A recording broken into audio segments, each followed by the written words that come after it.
والصلاة والسلام على أشرف الأنبياء والمرسلين وعلى آله وصحبه أجمعين.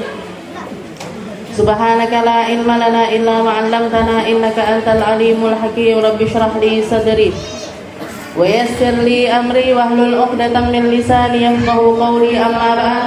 Alhamdulillah ala nikmatil Islam, alhamdulillah ala nikmatil iman, wa kafa biha min ni'mah.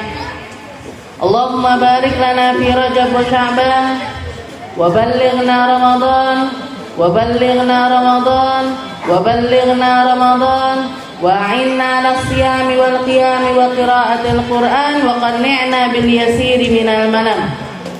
Alhamdulillah, segala puji bagi Allah Subhanahu wa ta'ala yang menghadirkan kita, mendudukkan kita, menyampaikan kita untuk menjadi hamba-hamba yang hari ini, malam ini ditakdirkan untuk duduk di majlis yang semacam ini. Majlis yang menjadi penyebab turunnya hidayah serta inayah. Majlis yang di situ disebutkan tentang orang-orang mulia, kriteria-kriteria mereka serta laku lampah yang mereka lalui semasa hidupnya, sehingga kita selalu bisa menirukan apa yang mereka lakukan. Kita bisa ikut serta di dalam bagian orang-orang tersebut. Kita bisa menjadi hamba-hamba yang gak kehilangan arah. Mau ngapain aja tahu nyari jalannya lewat siapa. Mau bagaimanapun yang kita lakukan tahu nanyanya ke siapa. Mau apapun yang terjadi di dalam kehidupan kita, kita tahu persis kepada siapa kita bersandar, bagaimana cara kita bersandar. Haruskah kita bersabar ataukah harus kita untuk bersyukur. Itulah nikmatnya jadi umatnya Nabi Muhammad sallallahu alaihi wasallam. Dan ditambah lagi kita melakukan perkara-perkara kebaikan ini di bulan mulia. Salah satu bulan yang dikatakan oleh para ulama sebagai bulannya kita nanem. Juga terjadinya satu kejadian yang mulia, satu kejadian yang istimewa, sebuah perjalanan yang hanya Allah Ta'ala berikan kepada satu manusia saja. Dan manusia tersebut adalah Nabi kita Nabi Muhammad sallallahu alaihi wasallam, yaitu perjalanan yang kita kenal dengan nama Isra wal Mi'raj. Perjalanannya Nabi dikatakan di dalam Al-Quran, Subhanalladzi asra bi'abdihi lailan minal masjidil harami ilal masjidil aqsa alladzi barakna haulahu linuriyahu min ayatina.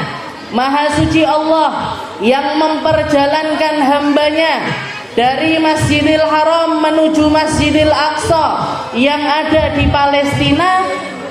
Alladzi barakna haulahu, Allah Ta'ala liputkan berkah di dalam perjalanan tersebut. Allah Ta'ala liputkan kebaikan di dalam perjalanan tersebut. Allah Ta'ala liputkan hikmah-hikmah untuk jadi pembelajaran bagi kita semuanya. Kita masih terus-terusan mengingatnya, kita masih terus-terusan nyari ilmu darinya, dan kita terus-terusan nyari kedekatan kepadanya. Sebuah peristiwa yang hanya diberikan oleh Allah Ta'ala kepada Nabi kita Nabi Muhammad sallallahu alaihi wasallam.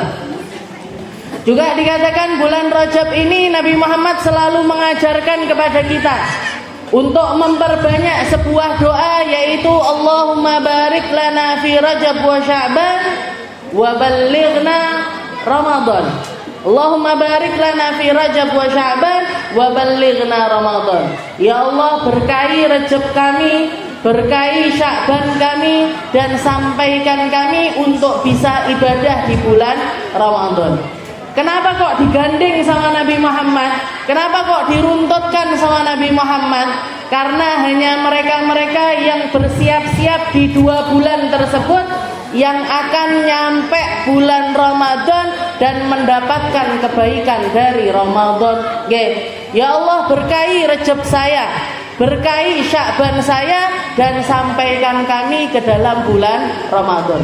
Kalau orang nggak siap-siap di bulan Rajab, nggak siap-siap di bulan Sya'ban, maka akan sangat banyak sekali hal baik yang akan tertinggal dari orang-orang tersebut.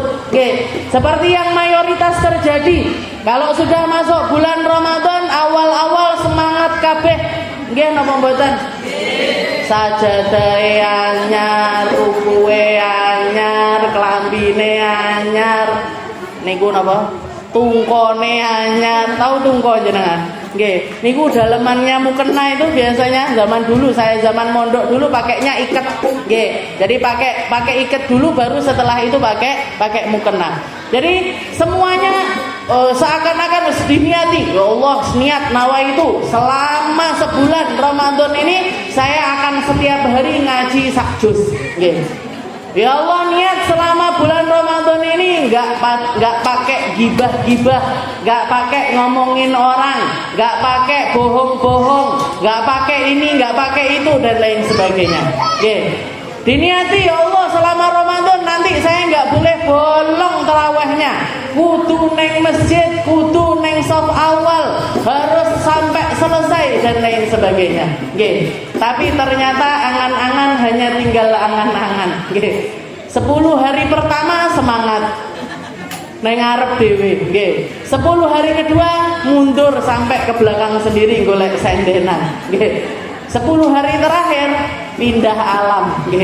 Sing neng gone masjid ganti ke pasar, ganti ke mall, ganti belanja ini, belanja itu.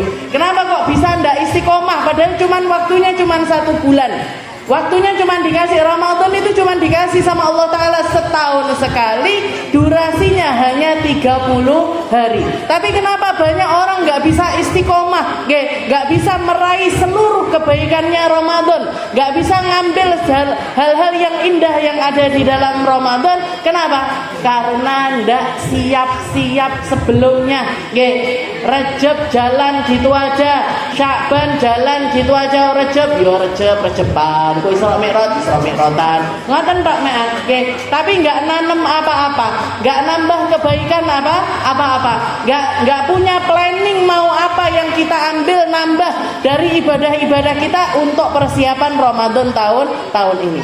Yang beruntung siapa? Nah ini yang mentadabburi doanya Nabi. Allahumma barik lana fi Rajab wa Sya'ban wa ballighna Ramadan. Guru-guru saya, ulama-ulama yang pernah ngajar kepada saya untuk menafsirkan dari doanya Nabi tersebut, mereka menambahkan dengan banyak doa di belakangnya. Mereka mengatakan wa'inna 'ala siyam wal qiyam wa qiraatil Qur'an wa qanni'na bil yasiri minal manam. Ya Allah, bantu kami, memberkahkan Rejab kami dengan Sya'ban kami, sehingga kami menjadi orang-orang beruntung di bulan Ramadan. Dengan cara apa? Bantu kami ya Allah, a'inna 'ala siyam, bantu kami untuk memperbanyak puasa. Bantu kami untuk memperbanyak puasa. Jadi jangan ngambil puasanya untuk Ramadan saja, tapi Rejab jenengan kasih porsi untuk puasa, Sya'ban juga kasih porsi untuk puasa. Yang hari pertama Ramadan lemes-mes sampai ndak kena ditekoi, gelundung, nyapa lemes hari pertama. Kira-kira orang ini kenapa? Kenapa kok bisa seperti itu? Karena badannya ndak dipersiapkan dengan latihan puasa di bulan Rejab sama Sya'ban. Tapi kalau Rejabnya sudah penuh dengan puasa, Sya'bannya juga memperbanyak puasa, insya Allah awal Ramadan meskipun hari pertama dia badannya sudah terbiasa dengan puasa tersebut. A'inna 'ala siyam, katanya para ulama, bantu kami untuk memberkahkannya ya Allah dengan kami dikasih porsi untuk nambahi puasa. Apalagi kalau jenengan kodoke puasa belum selesai, yang kodoknya Ramadan seenek 5, seenek 4, seenek 3. Sekarang Bu, jangan ditunda-tunda lagi. Saya setiap pamit Ustazah mau ngodoi puasa sama suaminya ndak boleh puasa. Jenengan ngomong sama suaminya, Pak, ya, Mas, nama malih. Yang pap, ini kalau saya ndak ngodoi Ramadan sampai masuk bulan Rejab tetap ndak boleh ngodoi puasa Ramadan, jenengan yang mau ngodoi nanti, mau jenengan ngambil porsi dari puasa saya untuk menyelesaikan utang puasa saya jamin ndak mau, Jadi gimana cara Allahumma inna ala siyam. Setelah itu apa yang ditambahi lagi? Wal qiyam. Nambahi porsi untuk bangun malam, nambahi porsi sholat di malam hari, nambahi porsi untuk ngaji di malam hari, nambahi porsi zikir di malam hari, nambahi porsi ibadah malam kita. Inna ala siyam wal qiyam wa qiraatil Qur'an. Bantu kami ya Allah untuk memperbanyak baca Al-Quran juga di Rejab, Sya'ban sampai Ramadan. Yang terakhir apa? Para ulama mengatakan wa qanni'na bil yasiri minal manam. Cukupkan kami ya Allah dengan porsi tidur yang sedikit. Bantu kami untuk kuat melaksanakan ibadah itu semuanya dengan tidur yang sedikit. Kenapa? Karena tidur ini orang kalau banyak tidur, maka sedikit amalnya. Orang kalau sedikit amalnya, nanti di hari kiamat dia akan dibangkitkan dalam keadaan menyesal. Mohon maaf saya tidak mau difoto, tidak mau di video, Yang ngangkat HP walaupun mungkin tidak moto atau video, tapi saya kayaknya suudon, Saya kayaknya moto, Jadi tidak bisa khusyuk, Nopo ngeblank istilahnya. Jadi yang sudah terlanjur moto video mohon dihapus. Jadi seperti itu. Ini doa ini tambahan dari para ulama. Kalau doanya Nabi, Allahumma barik lana fi Rajab wa Sya'ban wa ballighna Ramadan. Biasanya masjid-masjid, langgar-langgar, musola-musola kalau sudah masuk bulan Rajab ditambahi qasidahnya dengan qasidah tersebut. Tapi biasanya masjid-masjid wong NU yang baca doa-doa tersebut. Nah, ini tambahannya dari para ulama. Wa inna 'ala siyami wal qiyam wa qiraatil Qur'an wa qanni'na bil yasiri minal manam. Bantu kami untuk memperbanyak puasa, bantu kami untuk banyak bangun malam, bantu kami untuk memperbanyak membaca Al-Qur'an, dan bantu kami untuk melaksanakan itu semuanya dengan porsi tidur yang sedikit. Biar apa? Biar barokah waktu kita, biar banyak kebaikan yang bisa kita lakukan, sehingga pahala dari Allah Ta'ala pun menjadi sesuatu yang maksimal. Kita lanjutkan pembahasan kita dalam kitab Aqidatul Awam, di dalam kitab karya dari Al-Imam Al-Allamah Sayyid Ahmad Al-Marzuki Al-Maliki Al-Makki, yang mengarang atau menyusun satu nadhaman yang membahas tentang akidah bagi orang-orang awam, akidah dasar bagi mereka-mereka yang menganut agama Islam. Ila an qala al-muallif rahimahullahu taala wa nafa'ana bihi wa bi ulumi fid dharain amin. Wa ba'du fa'lam bi wujubil ma'rifah min wajibil lillahi 20 sifah. Wallahu mawjudun qadimun baqi mukhalifun lil khalqi bil itlaqi. Di bulan yang lalu kita bahas tentang kewajiban awal atau kewajiban utama bagi mereka-mereka yang mengaku Islam, bagi mereka-mereka yang mengaku menjadi penganut ngikuti ajaran yang didatangkan lewat Nabi kita Nabi Muhammad sallallahu alaihi wasallam. Wa ba'du fa'lam biwujubil ma'rifah. Kata beliau, ketahuilah bahwasanya sesuatu yang pertama kali harus kita ketahui, miwajibil lillahi 20 sifat, yaitu belajar sifat wajibnya Allah Ta'ala yang 20. Sifat wajib Allah Ta'ala yang 20. Apa itu? Wallahu mawjudun qadimun baqi mukhalifun lil khalqi bil itlaqi. Yang pertama, Allah Ta'ala itu wujud, Allah Ta'ala itu ada. Apa dalilnya Allah Ta'ala itu ada? Dulu kita juga sudah membahas, kalau membahas tentang dalil, dalil tentang akidah, dalil tentang ilmu tauhid, dalil tentang keesaan Allah Ta'ala atau ilmu yang berkaitan dengan Allah Subhanahu wa Ta'ala, maka yang namanya dalil itu selalu dua hal. Apa itu? Dalil akli, dalil nakli. Nggih, pinter kabeh niki. Nggih. Dalil akli sama dalil nakli. Nggih. Dalil akli itu apa? Dalil akli itu logika. Nggih. Dalil akli itu sesuatu yang kalau kita nalarkan, kalau kita pakai nalar itu akan sejalan dengan nalar kita. Kalau dalil nakli apa? Dalil nakli itu dalil yang datang sumbernya dari Al-Quran yang merupakan firman Allah Ta'ala yang diturunkan kepada kita. Oke. Zaman Nabi kita, Nabi Allah Ibrahim, sebelum datangnya Nabi Muhammad SAW, Nabi Allah Ibrahim pernah minta kepada Allah Ta'ala, ya Rabb, Allahumma arini kaifa tuhyil mauta. Qala awalam tu'min. Qala bala walakin liyatma'inna qalbi. Qala fakhudh arba'atan minat tayri fasurhunna ilaika. Thumma ja'al ala kulli jabalin minhunna juz'an. Thumma du'uhunna ya'tinaka sa'ya.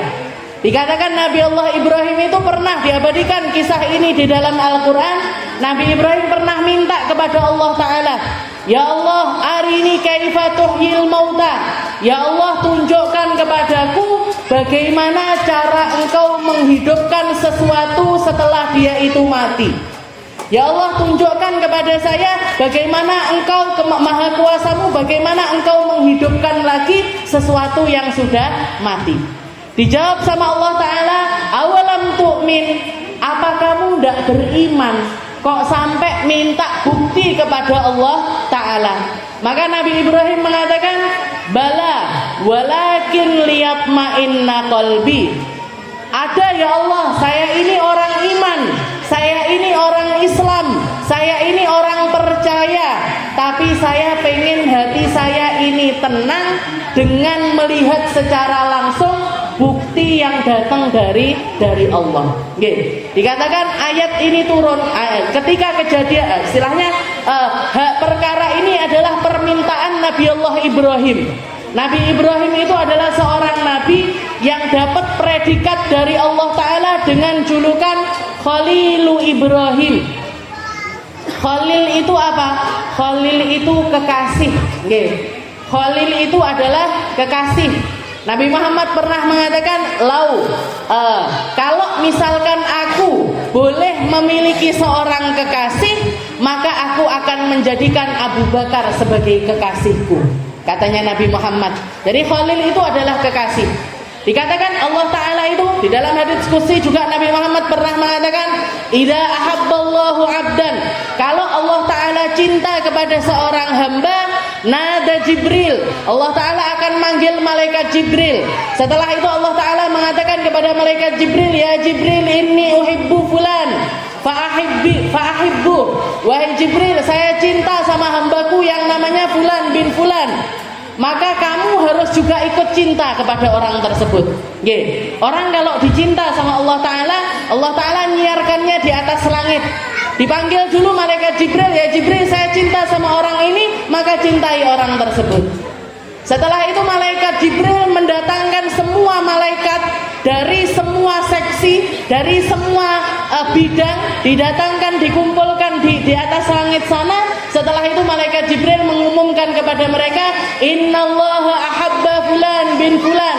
Allah Ta'ala cinta kepada hambanya yang namanya Fulan bin Fulan. Fa'ahibbu, maka karena Allah Ta'ala cinta, aku pun ikut mencintai hamba tersebut, maka kalian semuanya harus ikut mencintai hamba tersebut. Nggih. Setelah itu apa yang dilakukan oleh Allah Ta'ala? Allah Ta'ala meletakkan baginya qabul fil ard. Allah Ta'ala meletakkan bagi hamba tersebut pengkabulan di atas muka bumi. Pengkabulan ini apa maksudnya? Penerimaan. Maka manusia-manusia pun, orang-orang pun juga gampang untuk senang, gampang untuk cinta, gampang untuk mendekat kepada hamba-hamba tersebut. Nggih. Kalau sekarang jenengan saya tanya, jenengan pernah ketemu sama Sunan Ampel napa mboten? Pernah ketemu sama Sunan Giri napa mboten? Pernah ketemu sama Sunan napa malih? Bonang, Kalijogo dan lain sebagainya. 9 wali yang bertebaran di Jawa Timur. Nggih. Tapi pengen ziarah wali-wali napa mboten? Bahkan kebanyakan dari kita punya ziarah-ziarah khusus.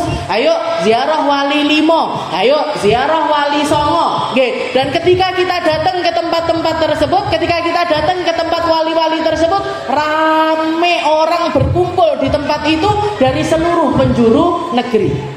Kira-kira apa yang narik orang ini? Ketemu kita enggak pernah, sezaman juga enggak, pernah ngaji sama beliaunya juga enggak, pernah duduk bareng sama beliaunya juga enggak, dihadiahi yo enggak pernah ada hubungan secara fisik dengan hamba-hamba Allah Ta'ala tersebut. Tapi kenapa ruh-ruh kita tertarik kepada mereka? Kenapa ruh-ruh kita pengen nyambung kepada mereka? Kenapa ruh-ruh kita pengen menziarahi orang-orang tersebut? Kenapa? Karena Allah Ta'ala meletakkan pengkabulan bagi hamba-hamba tersebut di atas muka bumi ini. Jadi hamba-hamba Allah Ta'ala pun ikut cinta kepada orang tersebut. Ikut senang, ikut gembira, ikut cinta kepada hamba tersebut. Itu tanda kalau orang ini dicinta sama Allah Subhanahu wa Ta'ala. Maka dikatakan ketika zamannya Nabi Ibrahim pun demikian. Ketika zamannya Nabi Allah Ibrahim, Allah Ta'ala mengumumkan kepada seluruh malaikat bahwasanya Allah Ta'ala ngasih predikat. Kalau orang sekarang ngasih yang napa, orang kalau wisuda niku namanya napa? Dilantik. Jadi pelantikan untuk Nabi Ibrahim. Kalau orang manusia biasanya sekolah, kuliah, nanti dapat di belakangnya ada label, bukan label, napa niku belakang itu napa namanya? Apa? Nah, gelar. Dikasih gelar LC, MA, MHI atau apa. Kalau tambah lagi di depan ditambahi profesor, doktor, ini itu dan lain sebagainya. Allah Ta'ala pun memberikan demikian. Maka dikatakan Allah Ta'ala mengatakan kepada para malaikat, "Inni ittakhadtu khalilan." Saya sudah punya seorang kekasih. Dari sekian banyak hambaku yang ada di muka bumi ini, saya sudah menetapkan Ibrahim untuk menjadi kekasihku. Untuk menjadi kekasihku. Maka dikatakan waktu itu malaikat Israel niku tugasnya napa, Bu? Pencabut nyawa. Malaikat pencabut nyawa ngacung, "Ya Allah, izinkan saya untuk mengabarkan hal tersebut kepada Nabi Allah Ibrahim. Izinkan saya untuk saya yang ngasih tahu Nabi Ibrahim bahwasanya Allah Ta'ala ini ngasih gelar kepadanya, yaitu Khalilu Ibrahim, kekasihnya Allah Ta'ala." Maka diizinkan sama Allah. Kenapa malaikat Israel kok pengen ketemu sama Nabi Allah Ibrahim? Karena terpukau dengan akhlaknya, dengan kebaikannya, dengan ibadahnya, dengan kesabarannya, dengan tawakalnya, dengan cobaan yang Allah Ta'ala berikan sekian banyak kepada beliau, tapi lulus. Disuruh nyembelih anaknya, lulus. Disuruh bangun Ka'bah, lulus. Disuruh hijrah dari satu negeri yang nyaman ke negeri yang nggak ada apa-apa, ninggalkan istri anaknya di tempat tersebut, lulus terus Nabi Ibrahim. Makanya dapat predikat kecintaannya Allah atau kekasihnya Allah.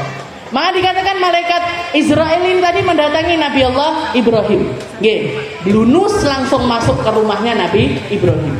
Tapi nyamar jadi manusia, nyamar jadi manusia, blunus masuk rumahnya Nabi Ibrahim. Nabi Ibrahim begitu masuk rumah, ada orang ngongkang-ngongkang di dalam rumah, ada orang tahu-tahu duduk di dalam rumah. Kalau kita kira-kira pripun? Iki tamu kondi, kan belum tahu kalau ini malaikat pencabut nyawa. Kita lanjutkan, jadi malaikat Israel ini nyelonong masuk ke dalam rumahnya Nabi Allah Ibrahim. Nyelonong masuk ke dalam rumahnya Nabi Allah Ibrahim. Nabi Allah Ibrahim nanya, "Man anta?" Kamu ini siapa? Yang izinkan kamu masuk ke dalam rumah ini siapa? Kata malaikat Israel, "Ista'dantu rabb hadzal bait." Saya sudah pamit sama yang punya rumah ini. Yang punya rumah sinten? Nabi Ibrahim. Yang punya rumah Nabi Ibrahim. Malaikat Israel mengatakan, "Ista'dzantu rabb hadzal bait." Saya sudah pamit sama yang punya rumah ini. Malaikat Israel cerdas, Bu. Lek jenengan mungkin langsung ngamuk. Sing duwe omah iki aku kok enggak pamit, kok tahu-tahu masuk rumah saya. Lek kita mungkin ngamuk. Nabi Ibrahim langsung paham. Oh, ini bukan manusia. Oh, ini utusannya Allah. Oh, ini malaikat yang didatangkan Allah Ta'ala. Dia nggak pamit sama Nabi Ibrahim, tapi pamitnya langsung kepada Allah Subhanahu wa Ta'ala. Setelah itu ditanya sama Nabi Ibrahim, apa kepentingan kamu untuk datang ke sini itu apa? Oke. Maka malaikat Israel mengatakan, saya dapat perintah dari Allah Ta'ala untuk nyampaikan satu kabar gembira bahwasanya kamu dipilih dari sekian banyak makhluknya Allah Ta'ala untuk menjadi kekasihnya Allah. Saat ini malaikat Nabi Ibrahim nanya lagi, apa fasilitas yang Allah Ta'ala berikan untuk saya ketika saya menjadi kekasihnya Allah, itu fasilitasnya apa? Kata malaikat Israel, Allah Ta'ala menjanjikan apapun yang menjadi permintaanmu akan Allah Ta'ala kabulkan. Minta apapun, dongo apapun, istilahnya minta apapun kepada Allah Ta'ala akan mengabulkan perkara tersebut. Maka setelah itu dikatakan Nabi Ibrahim nanya, kalau Allah Ta'ala menjanjikan saya untuk semua doa saya terkabulkan, kira-kira kamu juga ngabulkan enggak kalau saya minta sesuatu kepada dirimu? Kalau kata malaikat Israel, Allah Ta'ala aja ngabulkan, apalagi saya. Yang jadi hambanya Allah, maka saya lebih berhak untuk nuruti apa yang menjadi perkataannya. Maka dikatakan waktu itu Nabi Ibrahim minta kepada malaikat Israel, wahai Israel, gimana cara kamu mencabut nyawanya manusia, dan dengan bentuk apa kamu mencabut nyawa mereka? Kata malaikat Israel, ketika aku mencabut nyawanya manusia-manusia kafir, orang-orang kafir, atau orang munafik, atau orang-orang yang ahli maksiat gak bertaubat sampai akhir hayatnya, saya akan menunjukkan gambaran yang luar biasa menakutkan. Kalau orang iman, gimana cara kamu mencabut nyawa mereka? Saya akan ada di dalam bentuk yang indah, di dalam bentuk yang menyenangkan, di dalam bentuk yang mereka sukai. Nabi Ibrahim nambahin lagi, tunjukkan aku tentang perkara tersebut. Kata malaikat Israel, kamu akan takut dan kamu akan gembira. Di satu sisi kamu akan takut, di satu sisi kamu akan gembira. Pokoknya aku melek delok piye rupamu ketika nyabut nyawanya orang kafir, gimana caranya nyabut nyawanya orang iman.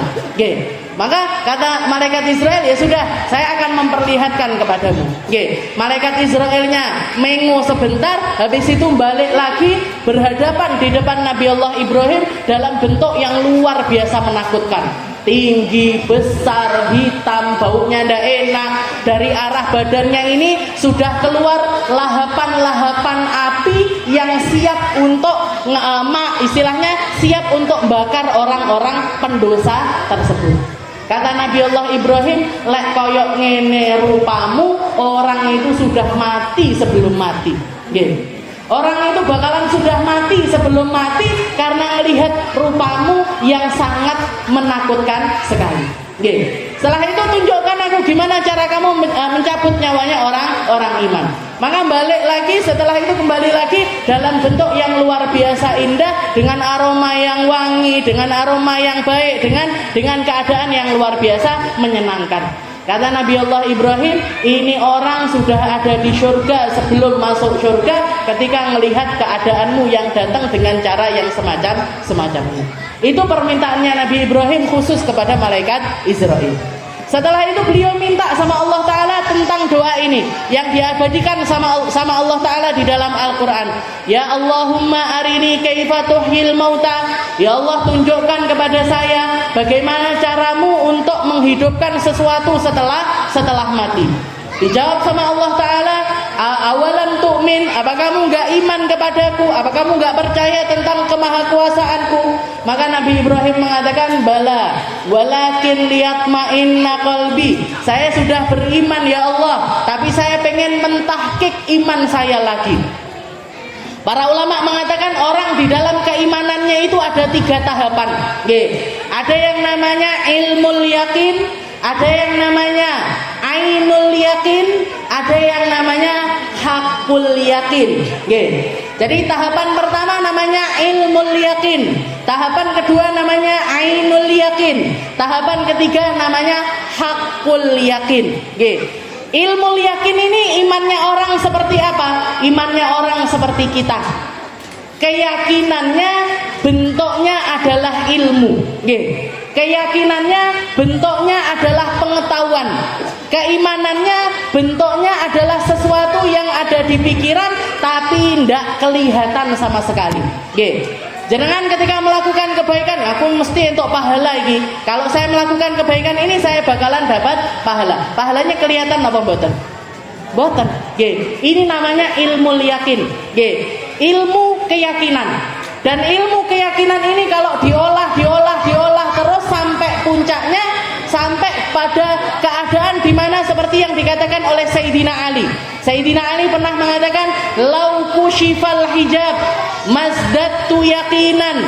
Katanya Sayyidina Ali, kalau hijab saya antara diri dengan Allah Ta'ala ini dibuka, ndak nambah yakin saya. Ndak menambahkan keyakinan yang ada pada diri saya. Kenapa? Karena ilmu yakinnya sudah puncak. Iming-iming pahala ataupun enggak tetap baik. Mau dapat pahala ataupun enggak tetap dapat kebaikan. Mau yang diinginkan surga ataupun enggak tetap menjadi orang-orang ahli ibadah. Ibadahnya banyak, jihadnya banyak, akhlaknya luar biasa. Sayyidina Ali, Sayyidina Ali mengatakan dalam lauku syifal ghita masdatu yakinan. Salat saya antara saya berhadapan dengan surga ataupun enggak berhadapan dengan surga sama aja. Kalau kita kan boten. Coba kalau misalkan kita sholat surgane ketok, kira-kira pripun? Semangat untuk sholat. Sholat nerakane ketok, kira-kira pripun? Wedi kalau meninggalkan sholat, gitu. Takut kalau misalkan kelihatan, bahkan jangan yang kayak gitu. Diiming-imingi sesuatu aja kita, diiming-imingi sesuatu. Ibu-ibu kalau hadir majelis di tempatnya di Al Khair ini, di tempatnya Pak Matori, di tempatnya Bu Matori, semuanya akan dikasih uang 100.000. Kira-kira pripun? Tidak cuman 2 ruang ini, Bu. Pojok kono ketutup, pojok mriko ketutup. Kenapa? Kelihatan pahalanya istilahnya, atau sesuatu yang akan dia dapatkan ini kelihatan di depan mata. Kenapa kok kita hadir majelis maju mundur, enek koncone apa ora, enek bestiku apa ora, ngantuk apa ora, mikirnya banyak, mikirnya akeh banget. Kenapa kok kayak gitu? Kenapa kok kayak gitu? Pahalanya enggak kelihatan, surganya enggak kelihatan, ganjarannya enggak kelihatan. Kalau Sayyidina Ali, lauku syifal ghita masdadtu yakinan. Meskipun hijab antara saya dengan surga dibuka sama Allah Ta'ala, tidak nambah keyakinan yang ada di dalam diri saya. Itu namanya ilmu yakin. Keyakin, tapi yakinnya itu dari segi keilmuan, dari segi pemikiran. Yang kedua, apa tahapan kedua? Yang kedua adalah namanya ainul yakin. Ainul yakin, kelihatan di depan mata. Jadi sholat surganya di depan mata. Maksiat, maksiat nerakanya di depan mata. Ketok, ada banyak orang-orang yang dibukakan hijab semacam ini sama Allah Ta'ala sehingga mampu melihat apa yang ada di balik hijab, apa yang ada di balik penutupan yang kelihatan dari diri kita. Itu namanya ainul yakin. Kayak siapa? Nabi-nabinya Allah Ta'ala, ainul yakin, kelihatan. Malaikatnya kelihatan. Allah, Nabi Muhammad diajak Isra Mi'raj, surganya kelihatan, nerakanya kelihatan. Jadi ain, pakai mata. Mata ini melihat secara langsung tentang keyakinan tersebut. Puncaknya apa? Puncaknya namanya hakul yakin. Keyakinan yang paling mantep. Ini punyanya siapa? Punyanya nabi-nabinya Allah, punyanya rasul-rasulnya Allah. Jadi yang pertanyaannya Nabi Ibrahim ini bukan muncul dari syak, bukan muncul dari keraguan. Banyak orang ketika membaca ayat ini, setelah itu mereka mengatakan Nabi Ibrahim aja ragu-ragu sama Allah Ta'ala, apalagi kita. Nabi Ibrahim aja masuk keraguan di dalam hatinya, apalagi kita sebagai manusia biasa, ya lebih wajar lagi untuk meragukan tentang Allah. Dijawab oleh para ulama, pertanyaannya Nabi Ibrahim ini bukan ragu-ragu, bukan nggak percaya, bukan ada kekhawatiran di dalam hatinya, tapi beliau pengen upgrade yakin, pengen naikkan level keyakinan dari yang pertamanya ainul yakin menjadi hakul yakin. Ditambah lagi untuk apa? Ketika yang melakukan ini adalah nabi-nabinya Allah, disiarkan sama Allah Ta'ala untuk umat dari semua agama, penganut Yahudi, penganut Injil, penganut Al-Quran, semuanya mendapatkan keyakinan ini. Akhirnya apa yang terjadi? Jadi ilmu bagi kita. Kalau Nabi Ibrahim pernah terjadi sesuatu yang luar biasa pada dirinya. Makanya jawabannya beliau bala, walakin liyatma'inna qalbi. Saya percaya ya Allah, tapi saya pengen hati saya lebih tenang lagi ketika saya melihat hal tersebut secara langsung. Apa perintahnya Allah Ta'ala?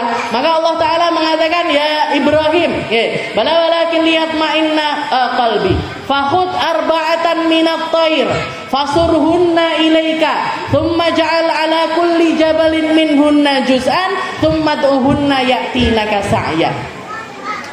Apa artinya? Dikatakan Allah Ta'ala memerintahkan kepada Nabi Allah Ibrahim, ya Ibrahim, pergi kamu ke tempat apapun, mau ke pasar atau kalau kamu punya burung di rumah, burung peliharaan di rumah, ambil 4 ekor burung di dalam dirimu. Fakhud arba'atan minat thair, ambil 4 ekor burung yang berbeda-beda jenis, yang beda-beda. Mungkin misalkan 1 burung pipit, 1 burung merpati, 1 burung beo, 1 burung, pokoknya 4 ekor burung. Fasurhunna ilaika, kemudian sembelih sampai jadi kecil-kecil. Jadi 4 burung ini tadi disuruh nyacah-nyacah sama Allah Ta'ala. Setelah dicacah-cacah, dicampurkan. Dicampurkan, yang dibedakan cuman kepala-kepalanya. Jadi kepala-kepalanya itu ditaruh di satu kotak sama Nabi Ibrahim, dibawa kotak tersebut, yang lainnya itu dicacah-cacah, setelah itu dicampur. Setelah dicampur diapain? Faja'al ala kulli jabalin minhunna juz'an. Taruh ini, jasadnya burung yang sudah dicacah ini, 1 taruh di gunung ini, 1 taruh lagi di gunung ini, 1. Jadi setelah itu dikatakan si jasad-jasad atau potongan-potongan burung ini tadi sama Nabi Ibrahim diperintahkan untuk naruh, 1 ditaruh gunung ini, 1 ditaruh gunung ini, 1 ditaruh gunung ini, 1 ditaruh gunung ini. Yang bagian kepalanya ditaruh di sampingnya Nabi Allah Ibrahim. Yang kepalanya ditaruh di sebelah Nabi Allah Ibrahim. Setelah itu summad'uhunna ya'tinaka sa'yan. Kata Allah Ta'ala, nanti setelah sudah kamu sebarkan itu jasad-jasad burung, panggil mereka. Panggil mereka, mereka akan datang melesat langsung di hadapanmu. Benar. Dikatakan Nabi Ibrahim berdiri di bawah gunung. Setelah itu sambil kepalanya burung ini tadi ditaruh di satu peti, ditutup sama Nabi Ibrahim. Begitu dipanggil burung-burung tersebut dengan kode yang Nabi Ibrahim sudah punyai, maka semua burung-burung tersebut menyatu jadi satu, berada terbang di hadapan Nabi Allah Ibrahim tanpa tertukar sama sekali. Yang burung beo ya panggah pakai sayapnya beo, pakai bulunya beo, pakai ininya beo, berdiri tanpa kepala di depan Nabi Allah Ibrahim. Yang satu lagi burung merpati juga gitu. Burung ini semuanya berdiri mengepakkan sayapnya di depan Nabi Allah Ibrahim. Setelah itu tinggal kepalanya, dibuka itu penutup, maka mereka semuanya masuk ke kepala mereka masing-masing dan hidup kembali seperti sedia kala. Itu makanya dikatakan innallaha azizun hakim. Allah Ta'ala maha aziz, Allah Ta'ala maha mulia dan Allah Ta'ala maha mampu untuk melakukan apapun yang Allah Ta'ala kehendaki bagi hamba-hambanya. Makanya nggak ada yang nggak mungkin, Bu. Selama kita beriman, selama kita yakin kepada Allah Ta'ala, bagaimanapun keadaan kita, seperti apapun yang kita miliki, bagaimanapun beban yang terjadi di dalam kehidupan kita, Allah Ta'ala itu kalau mau menyelesaikan masalah pun fayakun, ya mau diselesaikan sekarang juga akan diselesaikan oleh Allah Subhanahu wa Ta'ala. Yang burung yang dicacah-cacah yang berada di satu gunung dan gunung yang lainnya sekalipun dimampukan sama Allah Ta'ala untuk ada di hadapan Nabi Allah Ibrahim secara langsung. Bala walakin liyatma'inna qalbi. Jadi ayat ini menunjukkan kepada kita bahwasanya maha kuasa Allah Ta'ala itu maujud, Allah Ta'ala itu ada. Dan adanya Allah Ta'ala itu tanpa bagaimana, tanpa seperti apa, tanpa di mana, tanpa arah yang bagaimana. Allah Ta'ala ada tanpa apapun. Ismun lidzatil wajibul wujud al ma'budu bihaqqin. Allah Ta'ala itu satu-satunya zat yang wajib adanya, yang lain selainnya Allah Ta'ala nggak wajib ada. Kita ini manusia ini ada, kita ini ada, tapi tidak wajib ada. Kita ada ataupun nggak ada, dunia ini juga dunia ini akan tetap eksis. Kita ada ataupun tidak ada, tidak ngelongi ataupun tidak nambahi sesuatu apapun terhadap ciptaan-ciptaannya Allah Subhanahu wa Ta'ala. Tapi kalau Allah Ta'ala wajib adanya. Kenapa? Karena makhluk ini ada karena diciptakan oleh Allah Subhanahu wa Ta'ala. Jadi dalil aklinya begitu. Kalau sesuatu ada berarti ada penciptanya. Kalau sesuatu berada di satu tempat berarti ada yang naruh di tempat tersebut. Jangan hadir di tempat ini bukan terjadi begitu saja, tapi dengan proses-prosesnya sampai bisa ada di tempat ini. Berarti semua hal itu ada asal muasalnya. Itu secara logika. Secara naklinya apa? Banyak sekali firman-firman yang Allah Ta'ala di dalam Al-Quran yang menunjukkan tentang perkara tersebut. Seperti perkataannya Allah Ta'ala yang mengatakan, Innani anallah, la ilaha illa ana, la ilaha illa ana fa'budni. Allah Ta'ala mengatakan, sesungguhnya aku Tuhan, tidak ada Tuhan selain aku, maka sembahlah aku. Jadi Allah Ta'ala banyak sekali la ilaha illallah, tidak ada Tuhan selain Allah, sembahlah Allah, berimanlah kepada Allah, bertakwalah kepada Allah, taatlah kepada Allah Ta'ala dan lain sebagainya. Itu semuanya adalah sesuatu yang menunjukkan tentang dalil nakli yang ditunjukkan oleh Allah Ta'ala di dalam Al-Quran. Jadi seperti itu. Itu yang pertama adalah wujud. Setelah itu qidam.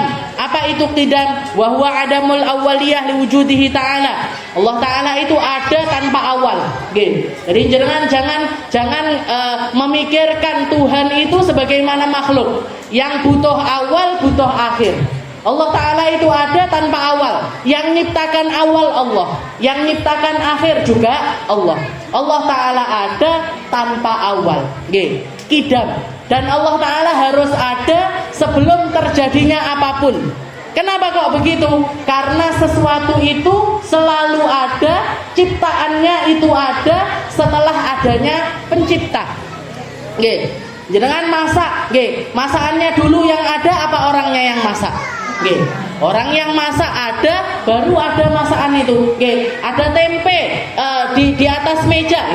Tempe ini ada, berarti enek sing goreng, enek sing bumboni, enek sing beli ke pasar untuk membeli tempe tersebut. Bahkan tempe yang di pasar itu ada petaninya tempe, ada yang bikin tempe, ada yang fermentasi kedelai tersebut sampai menjadi tempe. Jadi sesuatu itu ada, tapi sebelum sesuatu ini ada, selalu ada penciptanya. Begitu juga dengan Allah Ta'ala. Kita melihat semua seisi dunia ini ada, berarti Allah Ta'ala itu adanya kapan?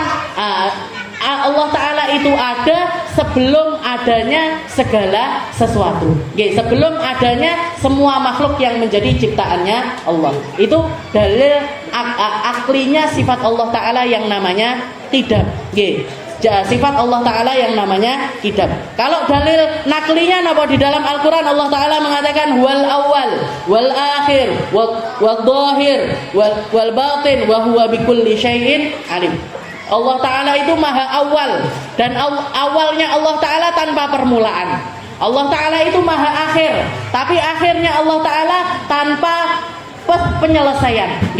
Wa huwa dhahir wa huwal batin. Allah Ta'ala yang ada di dalam kedohiran, ada di dalam alam kedohiran, juga ada di dalam alam kebatinan. Wa huwa ala kulli syai'in qadir. Dan Allah Ta'ala yang menakdirkan setiap takdir-takdir yang tertulis atas kita semuanya. Wujud qidam. Setelah itu al-baqa. Wallahu a'lam bishawab. Insyaallah kita lanjutkan di pertemuan-pertemuan kita selanjutnya.